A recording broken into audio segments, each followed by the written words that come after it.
Welcome to your committee. Representative Scott, would you like to move HF 2241 for possible inclusion? Yes, ma'am. Yes, Madam Chair. That's my motion. Excellent. Please begin your testimony, state your name for the record, and then if your testifiers are available, they can come forward. Perfect. Representative Peggy Scott. And House File 2241, well, first of all, we have a couple of amendments. Maybe we should tackle those first. We should do the amendments first, yes. I think we'll do the A3. So let's, I'll move the A3 for members for the First Amendment. Is that? Madam Chair, what the A3 does, this is weird. It was on. What the A3 does is change in the bill that a person that receives the North Star Promise funds must stay 3 years after graduation. What this does is say for every year that they, up to 3, for every year that they receive those dollars, that they stay in the state of Minnesota and contribute to our society and to our economy. Great. Thank you for that explanation. Chair Scott moves the A3 to HF 2241. Oh, I'm sorry. Representative Coulter. Thank you, Madam Chair. I'm sorry. I just wanted to clarify because you said the A3, you said it would, you said there was a limit of up to 3 years.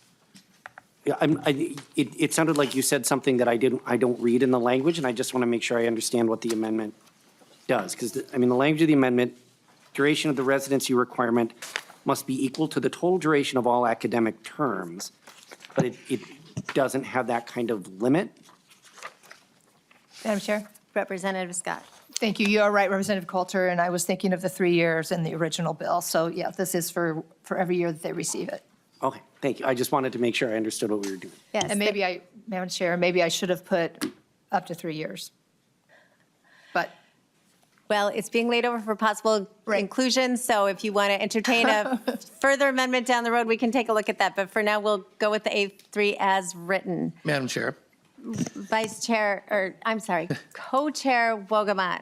Sorry. Thank you, Madam Chair. I would urge members to support the amendment, not because of the merit of the amendment, but as a courtesy to the author to get the bill in the shape that the author wishes. Thank you. I appreciate that, Chair Wogamat. So any other discussion on the A3? Seeing none, all those in favor of adopting the A3, please say aye. Aye. Opposed, nay. The ayes have it, and the A3 is adopted. Now there's another amendment, the A2. Representative Hicks, would you like to explain the amendment? Yes, thank you so much, Chair. I would urge the committee to consider this amendment. As you all know, disability happens. People literally get hit by buses. Like that's a real thing that happens. They get meningitis and suffer a traumatic brain injury. They're in a car accident. All of those things are real, and this amendment basically removes the requirement that they pay it back or work if they become disabled. It also limits should they not graduate, or if they decide college isn't for them.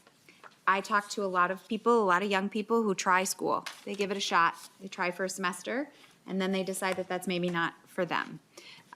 Maybe they were going to be a nurse, and now it's not for them, so they're a CNA at a nursing home. I would like to make sure that we do not punish those students for making that choice, and I would really like to make sure that we don't punish people who go to school and become disabled anywhere in that pathway. Thank you. Representative Scott, did you have any comments on the A2? Thank you, Madam Chair, and Representative Hicks. I would encourage a yes vote on the amendment. It does say within 6 years that so she doesn't leave it wide open for a professional student, right? So she does put a time limit on that. So I would encourage member support. Thank you. Is there any other comments on the A2? Seeing none, all those in favor, please say aye. Aye. Opposed, nay. The A2 is adopted. Representative Scott, to your bill as amended. Thank you, Madam Chair. House File 2241, as amended, is a common sense bill that would require students who receive free tuition through the North Star Promise to stay in Minnesota for 1 year after graduation for every year they receive free tuition. We are simply asking that they have some skin in the game upon receiving this generous benefit from the taxpayers of the state of Minnesota. Other states have similar programs. That's already been mentioned that New York has this very similar program. The state of Tennessee has a program that requires 8 hours of community service for each semester a student receives free tuition. Many others require a minimum grade point averages or certain ACT scores for eligibility. Minnesota, as we all know, has a workforce shortage. We have developed many programs to help address some of these shortages, and we heard about many of those over the past few weeks here in this committee, including programs that help pay for medical school and residencies. We need and want these young adults to stay. We have diverse industry here, from positions that require certificate to a baccalaureate degree and beyond, or bachelor's degree and beyond. There are literally openings in nearly every industry in our state. At the end of the day, like OHE Commissioner Olson said in committee last week, we are developing programs for our students and, quote, we want them to stay here, we want them to stay and raise a family, and we want them to stay and contribute to Minnesota's economy. According to the U.S. Census information, 5 years after graduating, only 69% of our students are still in Minnesota. In New York, it's 79%. In Texas, it's 85%. In Illinois, it's 73%. In Georgia, it's 72%. We have an overall net migration out of the state that began in 2020. This is not sustainable. We need to do more to keep our students and young adults here. This is a simple, common sense way to do it. Minnesota is a generous state, but for something that is so indicative of future success as post-secondary education, I do not think it is too much to ask these students who receive this valuable asset that they stay and work and give back by contributing to Minnesota's economy for as little as 1 year for each year they received free tuition. Thank you, Madam Chair. Thank you, Representative Scott. We have a couple of testifiers on the list. Shay Horning.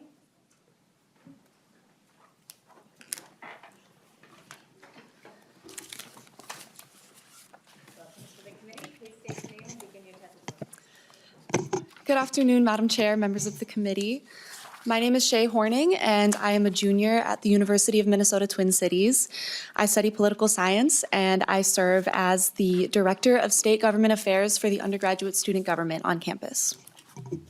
I am here today to speak about the transformational impact of the North Star Promise Scholarship, not just for individual students, but for the future of higher education in Minnesota. While I am not a recipient myself, I see the impact of programs like North Star Promise every day. So many students are juggling tuition, jobs, the skyrocketing costs of housing and groceries. These aren't abstract struggles, they are real daily obstacles that stand between students and their ability to earn a degree. In the fall, I was talking to a student about student government's steadfast support for North Star Promise and the ways we advocated for it in 2023. As soon as I mentioned North Star Promise, his eyes lit up and he said, "That's why I'm able to go to college." For thousands of students, North Star Promise makes higher education possible when it otherwise may not have been. It's a promise that your future shouldn't be defined by the financial circumstances you were born into. Right now, students are grappling with historic cost of living increases, rising mental health challenges, and systemic barriers that still make college out of reach for many. The uncertainty about their future weighs on them, but North Star Promise provides something invaluable: hope and opportunity. This program isn't just about dollars and cents, it's about what it communicates to students, that their education matters, that Minnesota believes in their potential, that investing in them is investing in our collective future. And when students have the support they need, they don't just survive, they thrive. They graduate, they innovate, they give back. They become the teachers, nurses, engineers, and entrepreneurs who will build the Minnesota of tomorrow, but they need a fair shot.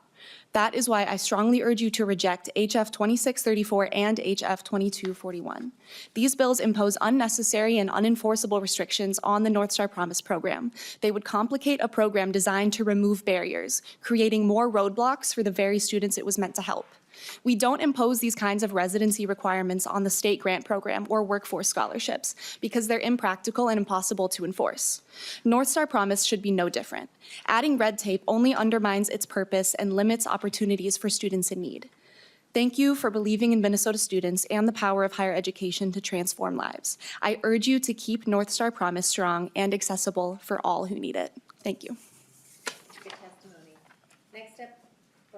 Next up, we have Karina Villeda. Forgive me for mispronouncing your name. Close. Welcome to the committee. Please state your name so we all understand it. Thank you. Yeah, of course. So good afternoon, Chair and members of the committee. For the record, my name is Karina Villeda. I'm a mother, a student, an advocate, and a future lawyer, and I'm here today because I know firsthand how impactful the North Star Promise is for student parents like myself, and how this bill can also create new barriers that make it hard for us to succeed. My mother was a Salvadorian immigrant who didn't speak English, yet she managed to open a thriving grocery store. She did that because that was her strength in El Salvador. But she worked around the clock to provide me and my siblings with a better life. Her commitment to our future was undeniable. When I was applying for college, I wanted to make the most affordable choice and pick the best degree to offer a future for me and my daughter, Luna. And I didn't want to raise her like my mom raised us, living paycheck to paycheck, working nights, weekends, and holidays. My experiences in higher education and the administrative help in our colleges have allowed me to pick a good paying job and one that matches my strengths. So when I graduate, I will be well established. Choosing a degree is a deeply personal decision that should be based on one's strengths, passions, and long-term goals, and not dictated by the government. We should be supporting the resources and guidance already available at our colleges so that students are better able to identify a good paying career and choose a path that aligns with their abilities and sets students up for long-term success. Just like my mom did, she found her passion in entrepreneurship. That's why she had her grocery store for 15 years. The North Star Promise has made the process simple, clear, and accessible, so why add more barriers to higher education? This bill threatens to take us backwards. If we really truly care about addressing the workforce shortages, we should make it easier and not harder. And nobody should be forced to take degrees in subjects that they are not interested in. This will lead students to burnout, life dissatisfaction, and even poor grades. I don't plan to move out of Minnesota, but you never know what life can bring. A child may get sick and require out-of-state help. A parent might need to flee an unsafe situation. Life is unpredictable, especially for student parents, and this bill will punish families for circumstances beyond their control. I have paid taxes and contribute to the state for years before even going to college and using the North Star Promise. And like so many other student parents, I want to graduate, work, and give back to Minnesota. We should be breaking down barriers and not building up new ones. And I urge you to reject these bills and keep the North Star Promise accessible for all Minnesotans. Thank you. Thank you for your testimony. Is there anyone else in the public who would wish to testify on the bill? Any member discussion?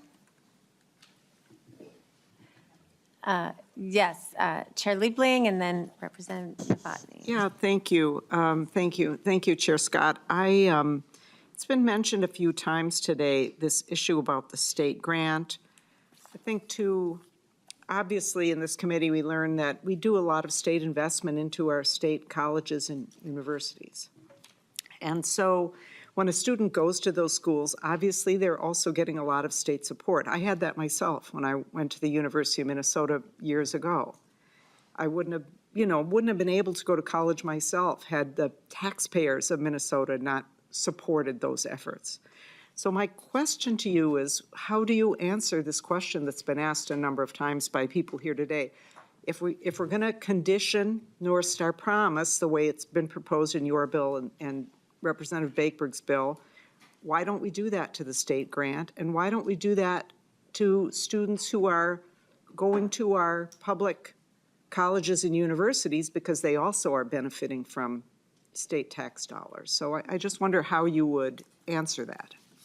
Representative Scott. Thank you, Madam Chair, and thank you, Representative Liebling or Chair Liebling, for that question. And I think we need to consider that. I think we need to consider the state grant program and some of these other programs that we have in the state of Minnesota. We heard from medical student residents that are getting hundreds of thousands of dollars, and there's no real requirement that they stay in Minnesota. We want them to, and sometimes the majority of them do, but it's a big investment to give someone dollars for higher education. The state does overall send money for higher education. I get that. Now, I grew up in Iowa, and I don't know how, but maybe it was just a thing back then that no one told us how to apply for it. I remember my parents doing the FAFSA, but my dad made $250 a week, and my mom was a stay-at-home mom. I got zero. My kids got zero. They had to take out loans. And it's not like we're flush with money over here. So I think that we do need to, in light of the workforce shortages that we have in the state of Minnesota, in light of a very generous program like the state grants or this program, the North Star Promise, I think it is not asking too much for them to give back by way of staying here for a few years post-graduation and contributing to our economy. Chair Liebling? Thank you, Madam Chair. And so when we're talking about like residencies, there are some programs, in fact, where we do scholarships that are conditioned on working in the state to get loan forgiveness and so on. So it's not that far off. But I guess what I would just say is that even though we're a sovereign state, we're also part of a nation. And Minnesota's done pretty well. I think, what was the statistic? Something like 80% of our students do stay here. And I think we heard earlier in the session that even though we do have this outflow of young people, that they come back later.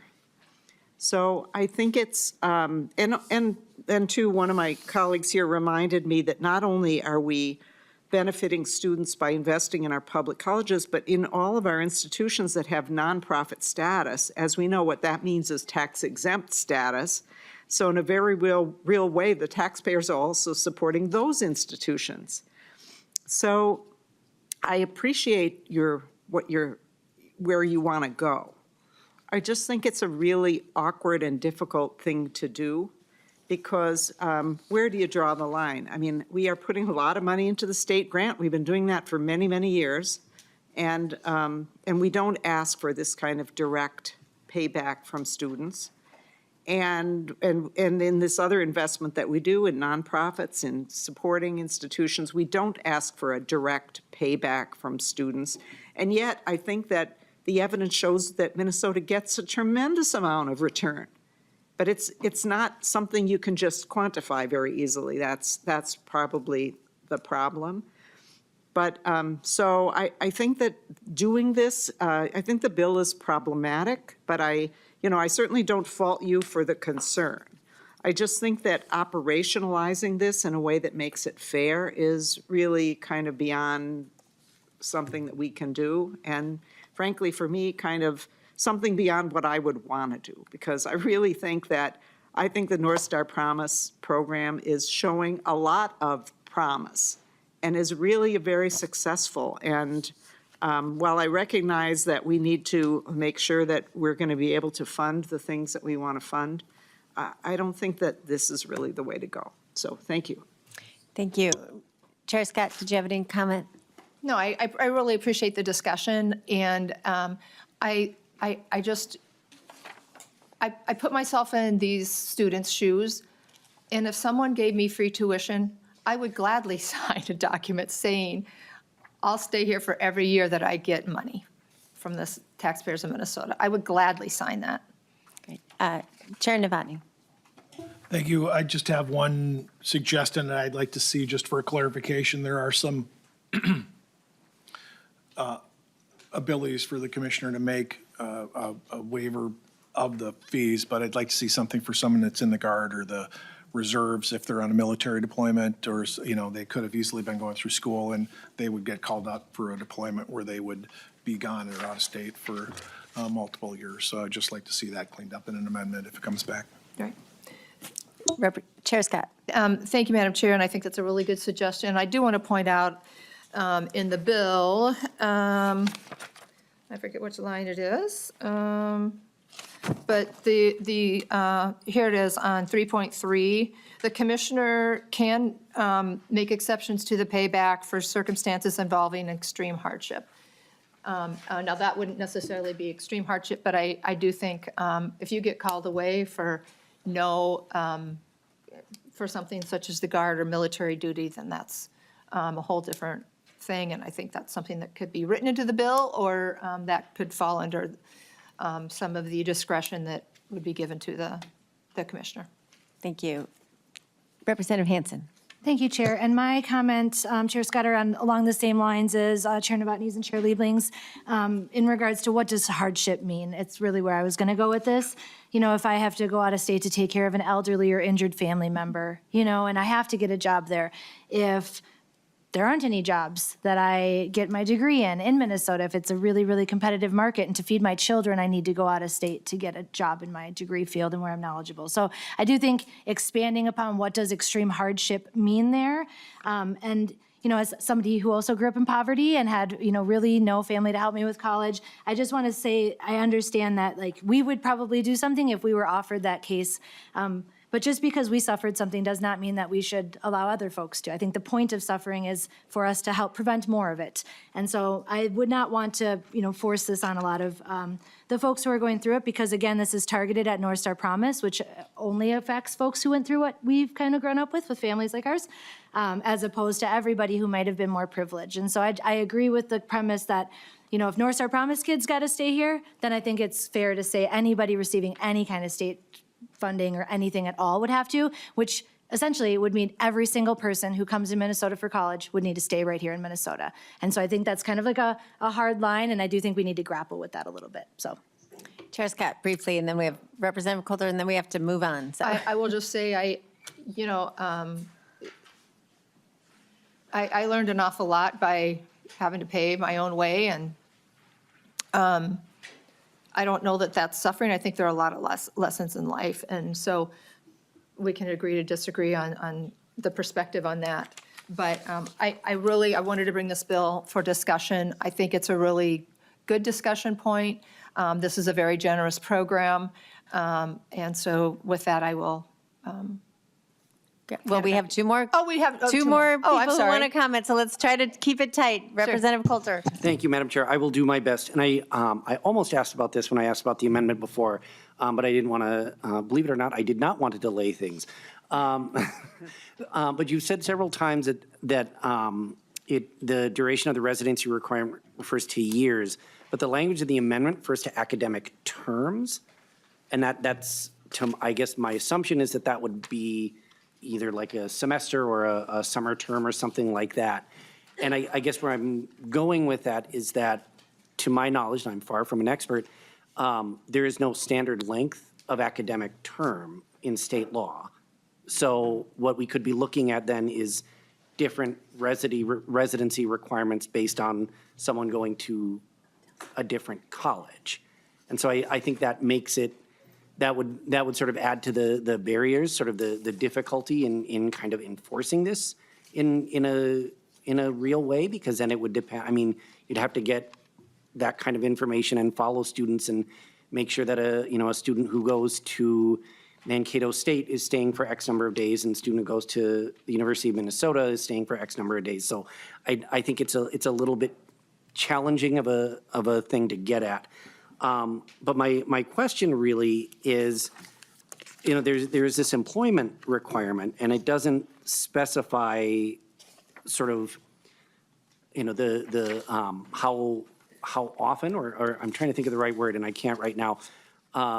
But it doesn't specify like a certain amount of work per whatever time period, per month or year or whatever. So, I mean, am I correct in understanding then that if someone graduates from college and, picks up a shift once a week at a coffee shop, which is absolutely hard work, they would meet that work requirement? Am I correct in understanding that? Chair Scott. Madam Chair, thank you for the question. I think the details of that need to probably be worked out, Representative Coulter, and I don't know if House Research has any comments on that. I know other states have similar programs, and I don't think we'd be recreating the wheel here. I don't know if House Research has anything to say. They may not, but yeah. Mr. Hopkins. Madam Chair, members. So yeah, there's no detail on the employment requirement. It just says be employed. There's no minimum number of hours or anything like that. And just to sort of finish my thought here, I don't know, I mean, other folks have raised the question of what extreme hardship means, but I don't know if that would include, for example, someone graduates, gets a job, and then loses their job, and it can sometimes take a long time to find a new job. Those of us who graduated from college in May of 2008 have some experience with that. And so I think I understand what you're getting at here, but I think it's one of those things that the devil really is in the details. And I just think there's too much devilishness in these details for me to support it. But thank you. Thank you. I'm just going to quickly go to Representative Allen, and then you can summarize in your closing. Chair Scott. Representative Allen. Thank you, Chair Robbins, and I really appreciate you bringing this forward, Chair Scott. I'm reminded of a program that we currently have running right now, a grant program at the University of Minnesota around vet students, which is a work requirement, which they have to stay here in the state of Minnesota in order to be able to be reimbursed for what they went to school for. I think this is an incredibly great idea. It's just sad to see the governor and OHE, for some reason, don't think it's a program that has any value, especially around the idea that it's so critical to the food program or the food system we have here in the state of Minnesota, and more specifically nationally in terms of food security and what's currently going on. So, I mean, we already have experience doing this. We already have an understanding of how it works. Even though the governor doesn't think we need to have it, he doesn't want to have it anymore, and apparently very few at the University of Minnesota and the Regents group have no idea that this kind of thing is currently going on. So thank you for bringing this forward. I think it's very critical and very important, and I'm happy to support this 100%. Thank you. Closing comments, Chair Scott. Yeah, I'll just be brief. Thank you for the discussion. There are some details that I think can be worked out on this. Again, we're not recreating the wheel. Other states are doing this. And, you know, in this day of record keeping, I don't think it's going to be that hard to record keep. If you are a W-2 or a contract employee, the Department of Revenue has that information to verify that you're in the state of Minnesota. And so I just really appreciate the discussion, and thank you, Madam Chair. Thank you, Representative Scott. So HF 2241 as amended is laid over for possible inclusion.